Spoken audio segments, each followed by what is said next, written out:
পশ্চিমবাংলার মানুষ সাইনবোর্ড করে ছেড়ে দিয়েছে। আর একটা দল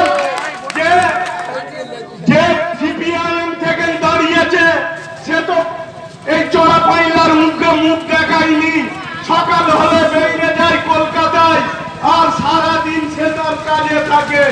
আর ওই সিপিএম কে পশ্চিমবাংলার মানুষ ওই পেটটা দিয়েছে।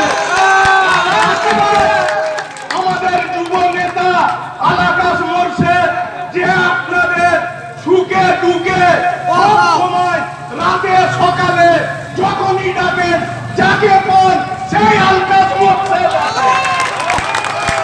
আমি আপনাদের কাছে একটা কথা বলতে চাই যে ফজলার বিধায়ক গুলশান মল্লিক সাহেব এই ফজলা মীর বাজারের বুথকে যেভাবে সম্মান দিয়েছে, আজ আমরা এই তৃণমূলের সৈনিকরা আজকে শপথ নেব আমাদের বুথে যত ভোট আছে আমরা সমস্ত ভোট আলাকাশ হাওড়া জেলায় 42টা সিট আছে।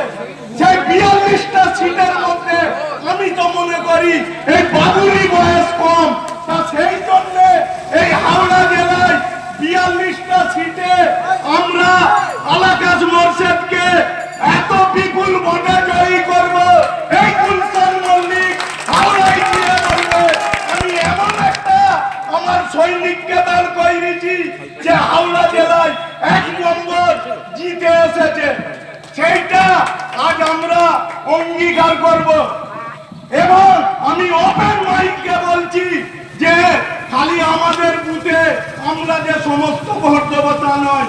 এই ইয়ং তরতাজা ছেলে 8 তারিখে তারিখ তৈরি করে আলাকাশ মোর্শেদকে আমরা কিভাবে কোন বুথ কি হচ্ছে দেখে নেবো। সেই দিনে এটাই আমার বক্তব্য। যাক আমি বেশি বলবো না, আমার এখানে